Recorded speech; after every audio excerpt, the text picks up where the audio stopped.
On y est enfin. Enfin, le dernier carré, les demi-finales.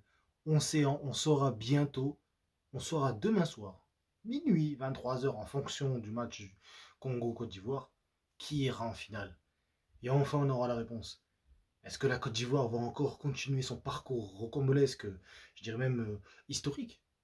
Est-ce qu'elle va battre le Congo? Ou à l'inverse? Est-ce que le Congo va leur tenir tête et Fimbuna Fimbu, je dis n'importe quoi, mais va arriver en finale et peut-être décrocher, j'espère pour eux, pour Mbemba, en tant que fan marseillais, sa troisième étoile? Est-ce que le Nigeria va confirmer sa montée en puissance et son très très beau parcours? Parce que c'est sûrement l'équipe peut-être la plus solide des quatre. Ou est-ce que les Bafana Bafana, une équipe que je dois dire j'apprécie beaucoup, j'ai eu un petit coup de cœur avant la compétition, donc je suis content de les voir encore ici, vont accéder à la finale et peut-être accrocher leur deuxième titre. En tout cas, ce qui est sûr, c'est que là, on aura une équipe qui aura une compétition, une Coupe d'Afrique en plus dans son palmarès. Et surtout, on va avoir de vrais matchs, de beaux matchs. Et il y a beaucoup de choses à dire. C'est parti. Salam alaikum à tous. Salam à tous. Bonjour, salut. Quoi que ce soit, bienvenue. Ici, c'est le 12e homme. On va parler des demi-finales. On va parler, encore une fois, du match Nigeria-Afrique du Sud, Côte d'Ivoire-Congo. Deux matchs intéressants, deux matchs très, très qualitatifs. Dont certains, on peut mettre en avant le match de la Côte d'Ivoire, mais moi, je mettrais en avant les deux parce que c'est vraiment un affrontement entre des équipes qui sont quasiment toutes montées en puissance au fur et à mesure de la compétition. La Côte d'Ivoire, c'est un parcours un peu plus atypique, un peu plus particulier, mais dans les faits, c'est quand même une équipe qui est montée en puissance, qui a trouvé son énergie, son âme, qui a trouvé, on va dire, une stabilité au fur et à mesure de la compétition. Sauvé en tant que meilleur troisième, mais ce n'est pas important. L'important, c'est qu'ils ont réussi à éliminer le Sénégal, le tenant du titre, il faut le dire, et éliminer le Mali dans deux scénarios qui en font sûrement le grand favori pour beaucoup de gens. D'ailleurs, c'est le match avec lequel on va commencer. RDC Congo, Côte d'Ivoire, demain 20 h. Premier match, let's go. Comme je l'ai dit, on va commencer avec le match du RDC Congo face à la Côte d'Ivoire.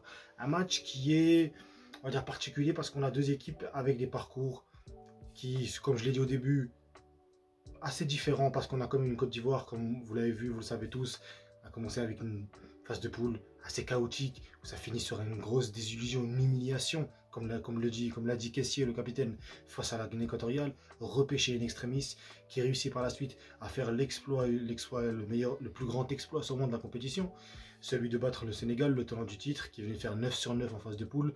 Par la suite, face au Mali, l'équipe est dominée, elle perd à 10 contre 11. Qu'est-ce qui se passe au final? Elle marque à la dernière minute du temps additionnel et elle marque à la dernière minute des prolongations et crucifie le Mali pour accéder aux demi-finales. Donc c'est un parcours compliqué. Encore une fois, je l'ai dit, moi cette équipe-là, il faut l'appeler l'Edo Tensei.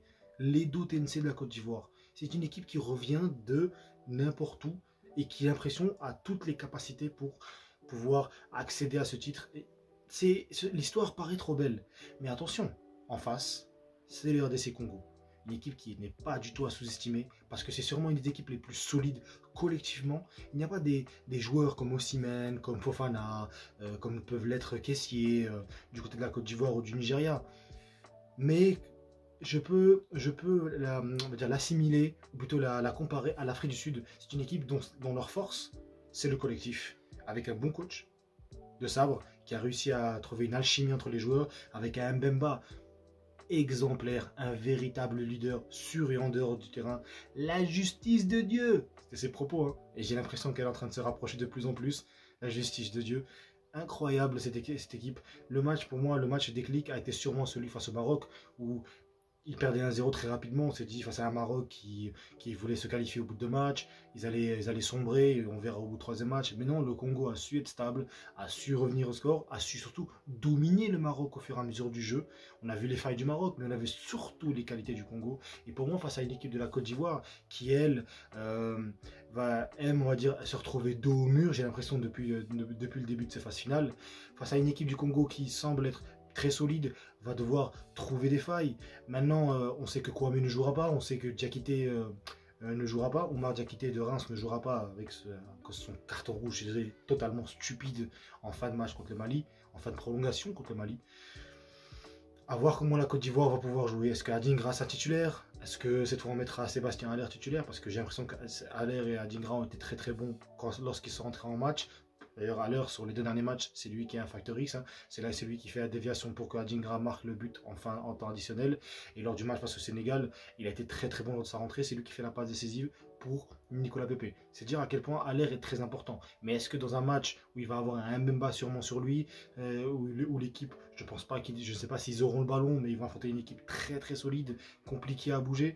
On a quand même vu 2 dernières performances intéressantes contre la Guinée. La RDC Congo perdait, hein. Et c'est une équipe aussi qui a beaucoup de caractère, parce qu'on cite la Côte d'Ivoire lorsqu'on parle de caractère, mais la RDC Congo a beaucoup de caractère. Réussir à revenir, à gagner 3-1 lorsqu'on perdait 1-0 face à une Guinée qui venait d'éliminer la Guinée équatoriale, c'est l'épouvantail Guinée équatoriale, c'était vraiment impressionnant, même si la Guinée a eu des failles, mais surtout, encore une fois, comme face au Maroc, le Congo a démontré par plusieurs fois, je dirais même, qu'elle est une équipe qui sait revenir au score, qui sait se calmer, qui sait gérer son match, et surtout qui sait trouver les solutions devant. Que ce soit au niveau de Bakambu, que ce soit Mbemba, que ce soit Wissa, que ce soit Kakuta au milieu de terrain, que ce soit Bogonda, que ce soit Maswaku sur les latéraux. J'ai l'impression que cette équipe-là a des véritables hommes à chaque ligne capables de renverser une situation. Et pour moi, c'est peut-être la première fois que la Côte d'Ivoire, dans cette compétition, va tomber contre un adversaire qui, par 2 fois, encore une fois je le dis, a su renverser la situation, ou plutôt a su revenir au score. Donc maintenant, est-ce que la Côte d'Ivoire doit encore jouer la carte du on espère et on joue tout jusqu'à la fin, ou est-ce que la Côte d'Ivoire va peut-être cette fois se dire on essaie de tuer le match dès le début, ou de dominer dès le début, et essayer de vite ne pas se prendre de but, et surtout tuer l'adversaire. C'était une solution, parce que je ne pense pas que les miracles arriveront souvent. Ça va être compliqué face à une équipe qui cette fois t'attend. Quand tu fais un miracle, c'est incroyable, quand on fait 2, les gens commencent à le comprendre. Donc je ne sais pas, à voir. Mais de toute façon, c'est un match qui va être très intéressant. Demain à 20h sur les chaînes de beIN Sport, je crois. On dirait que je suis payé pour ça, mais croyez-moi, je suis payé pour rien. Je précise juste pour ceux qui ne connaissent pas les horaires. Et de toute façon, avant ce match-là, il y a un match dont on va parler maintenant. Sûrement une demi-finale qui, moi, me hype tout autant, contrairement à ce que vendent les médias. Pour moi, une demi-finale, encore une fois, qui me hype tout autant. On va parler de Nigeria contre l'Afrique du Sud. Nigeria, Afrique du Sud. Nigeria, Afrique du Sud. Que dire de ce match? Franchement, que dire? Franchement, je ne vais pas vous mentir, j'ai une affection pour les 2 équipes.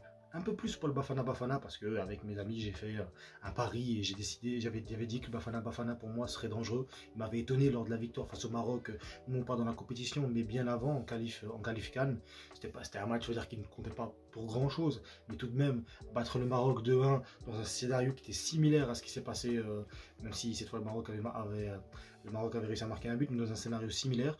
Je trouvais que cette équipe-là montait en puissance. Comme je l'ai précisé dans la dernière vidéo, 7 joueurs qui jouent dans le même club, 7 joueurs qui jouent au Sundowns, notamment l'excellent gardien Williams.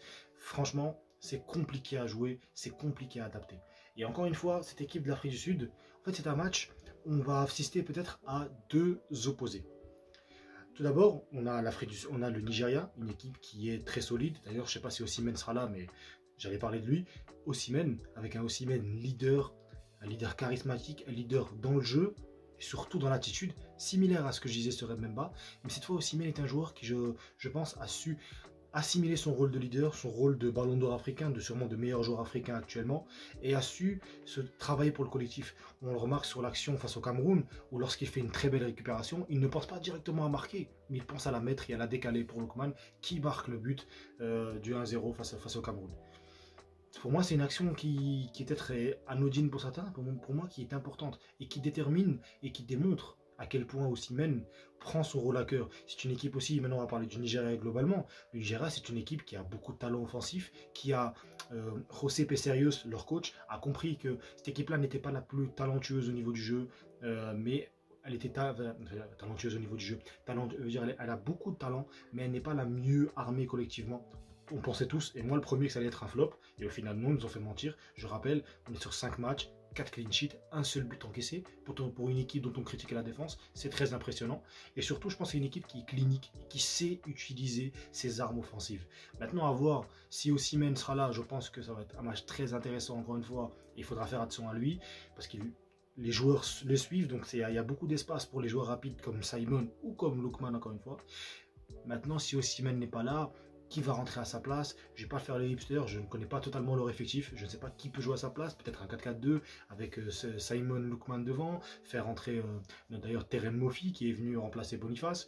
Je sais pas, personnellement je ne vais pas vous mentir, je sais pas, ça va être compliqué. Et en face, on a une équipe qui pour moi est un peu l'opposé, parce que comme je l'ai dit, la qualité principale de cette équipe du Nigeria, c'est l'offense, c'est la contre-attaque, c'est plutôt de compter sur son grand leader, sur son facteur X, un peu comme l'était Mané dans la CAN. À l'inverse, l'Afrique du Sud, leur défaut et la qualité du Nigeria, et le défaut du Nigeria et la qualité de l'Afrique du Sud. L'Afrique du Sud est une équipe très bonne collectivement. Elle sait s'adapter, elle est caméléon. Contre le Maroc, elle a joué des blocs bas, ou plutôt, elle a su adapter, j'ai entendu bloc bas, elle a su par moments dominer, par moments faire le dos rond, mais au final, elle a été ultra clinique. C'est pas contre le Namibie, une équipe plus faible qu'elle dans le jeu, elle les a écrasés 4-0, logiquement, parce qu'elle a su qu'elle était au-dessus, donc elle a pris le contrôle du jeu, du tempo du match. On peut citer un autre match, face à la Tunisie, 0-0 propre, c'est ce qu'il fallait, ils n'avaient pas besoin de plus. Phase de poule qui est très logique, qui pour moi qui est très bonne, logique, ils terminent deuxième place derrière le Mali, il n'y a rien à envier, c'est pas grave, ils ont fait ce qu'il fallait. Et encore une fois, comme je l'ai cité, face au Maroc, ils arrivent, ils adaptent leur jeu au fur et à mesure du match. Et lors du dernier match face au Cap-Vert, ils font le dos rond face à une équipe du Cap-Vert qui n'avait rien à perdre. Et ils ont attendu, ils ont compté encore une fois sur leur gardien Williams. Incroyable match, je rappelle, 4 pénaltys arrêtés, c'était un record d'ailleurs dans une CAN. Donc en fait, j'ai l'impression que cette équipe-là, contrairement au Nigeria, elle n'a pas un joueur sur qui compter. On peut compter sur Mokoena qui marque ce magnifique coup franc contre le Maroc. On peut compter sur Percy Tau qui est le meilleur joueur de leur effectif, le joueur du El Ahly qui avait joué à Brighton en plus en Europe. On peut citer maintenant encore une fois Williams dans du dernier match qui lui sauve dans le match et sauve au niveau des pénaltys. Littéralement, c'est l'homme du match et sûrement le meilleur gagnant de la compétition actuellement. Je veux dire, cette équipe-là est variable. C'est compliqué de désigner quelqu'un. Encore une fois, il y a aussi Hugo Bross, qui est le coach qui a gagné la CAN 2017 avec le Cameroun. Donc un coach qui sait gagner avec un effectif, on va dire, pas non talentueux, mais un effectif avec moins de stars que peuvent l'avoir les grosses nations africaines.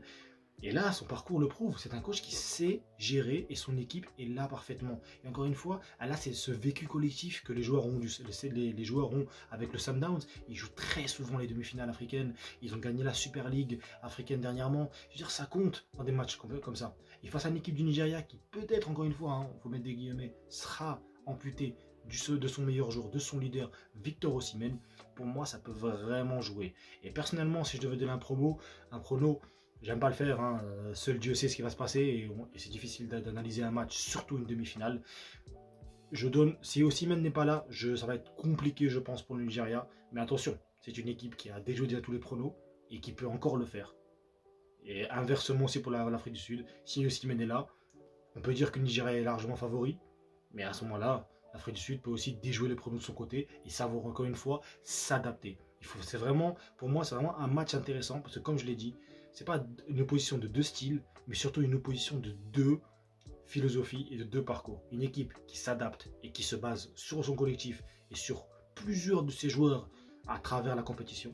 Et une équipe du Nigeria qui, cette fois, joue plus, on va dire, sur ses attaquants, sur sa force, c'est-à-dire sa force défensive surtout, mais en tout cas ils l'ont montré lors de la compétition, et surtout sa force offensive, être clinique, gagner des 1-0, gagner des 2-1, gagner des 2-0. Ils l'ont fait face à la Côte d'Ivoire, ils l'ont fait face à l'Angola, ils l'ont fait contre le Cameroun, 2-0. À chaque fois, c'est pas des gros scores, mais c'est clinique, c'est clair, c'est net, et surtout ça l'encaisse très très peu. À voir, pour moi, franchement, c'est peut-être le match qui m'intéresse le plus. Parce que franchement, je vois pas en quoi il est plus ou moins attrayant. Peut-être, évidemment, la Côte d'Ivoire, c'est à domicile, vous connaissez le scénario. En tout cas, ce sera des matchs intéressants. Et d'ailleurs, j'apprécierais que vous me donniez votre avis en commentaire. Quel est le match qui vous intéresse? Quel est le match pour vous le plus hypant? Quels sont vos pronos? Qu'est-ce que vous attendez du match Nigeria-Afrique du Sud? Et inversement, qu'est-ce que vous attendez du match RDC Congo contre Côte d'Ivoire? Quel match vous allez regarder? C'est aussi ça qui m'intéresse beaucoup. J'ai vu dernièrement que pas mal de gens, enfin, j'ai eu des abonnés aussi, on a passé les 30 abonnés. Franchement, pour moi, je sais que c'est minime pour beaucoup, mais pour moi, ça me fait très plaisir. Merci à vous pour ceux qui s'abonnent, merci à vous pour ceux qui lâchent des likes, merci surtout à tous, peu importe que vous lâchiez ou pas, à partir du moment où vous vous abonnez, vous donnez de la force, vous partagez vos avis en commentaire, ça me donne de la force et ça me donne envie. Salam alaikum.